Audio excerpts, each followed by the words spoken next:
told my friends I couldn't make it, and proceeded that by doing basically nothing.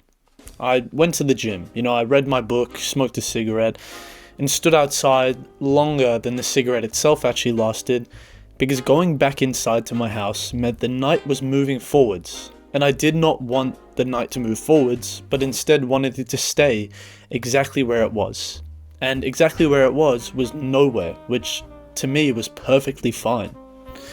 I had my headphones in the whole time pretty much, and for a lot of it I had nothing playing. One side of my headphones is completely broken, so sometimes I just play no music and keep the headphones in. And I should say that I should tell you that bit specifically because it's pretty much the part that I continue to think about every time. There was no music, there was no podcast, there was no noise, just instead the little plastic bud sitting in my ear doing one simple job which I'd requested of it by putting it in my ear, which was to tell the people around me, the other people at the gym or anyone else, that I wasn't available. I wasn't someone who wanted to talk or have a conversation. I put them in and become a closed door, and I feel a lot of people do the same thing with their headphones or when they put on a sleeping mask even though they're in public or anything in that sense. They put their hood up, right? Nobody asks a closed door how its day has been going, or if they can work in for the rest of this exercise with them, or if they, want to go get food after this. And it's not as if I decided to close the door and have no one speak to me, but instead it was just that at some point I noticed that I have been sitting in silence for over an hour, honestly, with these headphones in, and no one had come near me or talked to me in any way, shape or form. And I felt a small, mean flush of relief that I don't totally want to look at, but I also don't want to fully ignore either, which is kind of what this video is alluding to. After that, I went and had a meal alone. I ate my dinner alone, which, sounds sad written down, but to me it wasn't. And that is the thing that this entire concept of isolation to me is about. It wasn't sad at all in any sense. Instead, it was probably the best part of that night for me.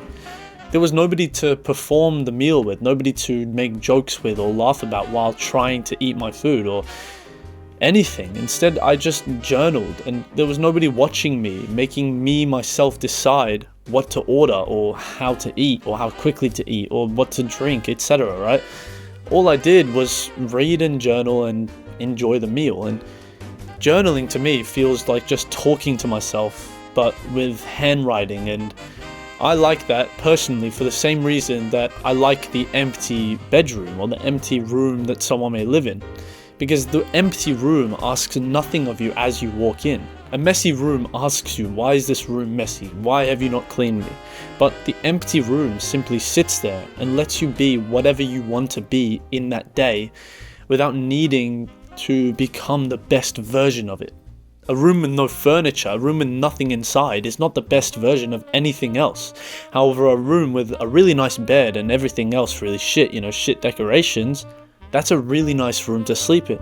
A room with a really nice ambiance or lighting, but a terrible bed and no computer setup, that is its own respect. But an empty room simply exists.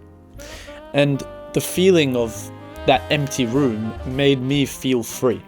And that word continues to come up over and over, and I'm yet to find a better word than free.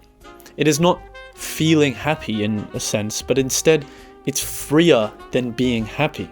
It's as if I've just unbuckled my seatbelt that has been choking me for the past 10 years. I haven't moved from this car. But the part about that which I can't line up, even though I've tried and I've journaled about and I've read about and I've reflected on over and over, late nights staring at the roof thinking about this, is when I'm actually out with my friends, when I'm actually out with certain people, out, in it, acting, feeling, having fun, I genuinely do have a good time. It's not as if I'm a parasocial freak who can't enjoy being out with people. It's not as if I'm waiting to leave, sitting there, counting the seconds. But instead there's this whole version of me that likes people, and it gets loud around those people, and I'm a pretty extroverted guy when I'm with other people, and it feels the warmth of those other people around me, which then drives my friends home afterwards, feeling full instead of drained. It's as if this battery keeps fluctuating. Some days the battery is empty the whole day. I don't want to see a single person besides myself. Some days the battery feels as if it needs to stay full, otherwise nothing feels fulfilling. If I don't see someone else or talk to someone else or go on a walk with someone or interact with someone, I don't feel as if my battery has been used properly. And the polar opposites both exist, and I've met both versions of myself plenty of times. Neither of them are lies, neither of them are fabricated by one another to make the other seem better. It's just that the one who has fun with the other people never seems to actually get a vote or a say. The one who votes is the one an hour before hanging out. You know, we've been planning it for weeks, months, and when he arrives, or the other one arrives an hour before, just telling myself, do I really want to go? I'm laying on the bed, I'm already tired, I've just got home from work, I'm already heavy, I'm already doing the maths in my mind on how much the night is actually going to cost me.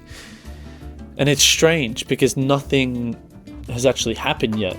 Nobody has disappointed me, the night has not gone badly, the evening is still completely theoretical and open to being very positive as a matter of fact.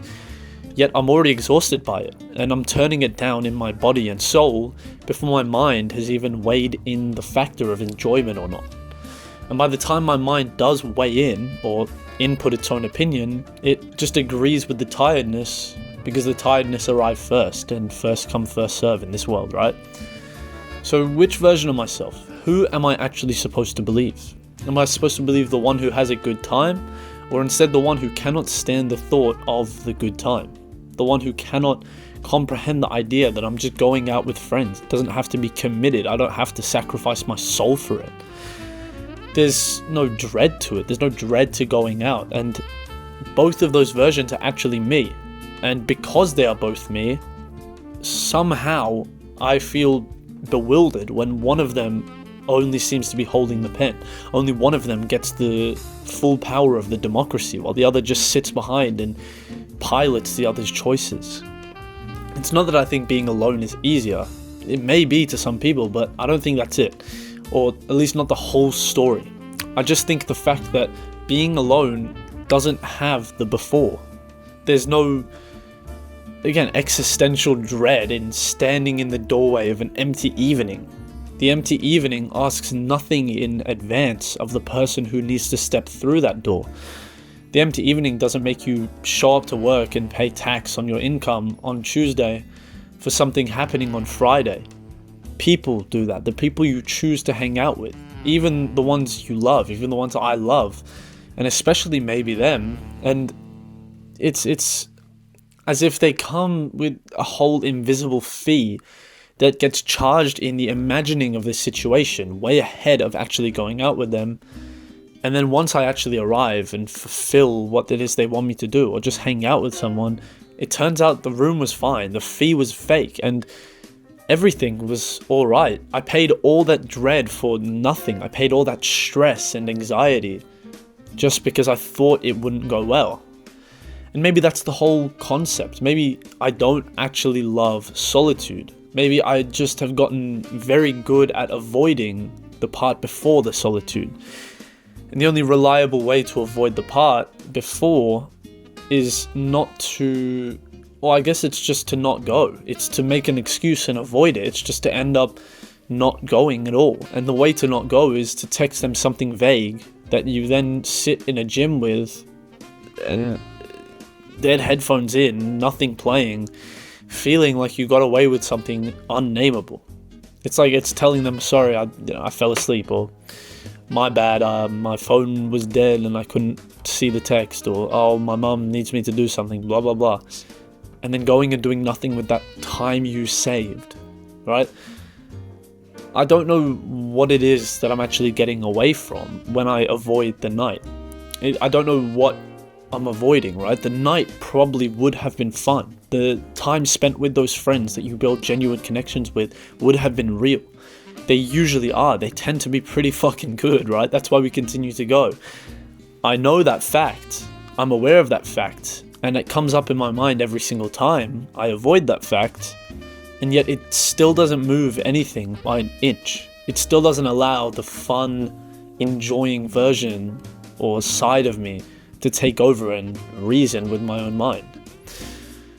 And the part that really haunts me is that I'll continue to do it again. Next time, I'll feel the same weight. Next time they ask me to come out, I'll feel the same concept land in my mind, and I'll read everything as the truth, as if I don't actually want to go with them. But to me, it wasn't actually not about going, or it wasn't actually about the going itself, but instead about the hour on the bed that I spent laying there doing fucking nothing on my phone, doom scrolling. And that hour turns into 2 hours, and I think that hour controls almost everyone's life, runs at least my whole life. Just the hour of scrolling and doing nothing, with the headphones still in, the nothing continuing to play. And it's been like that for a while now, honestly. So I think I already know exactly what this is, what this concept is. It's just as if no one wants to point it out first, and neither do I. Yet here it is, in a video form.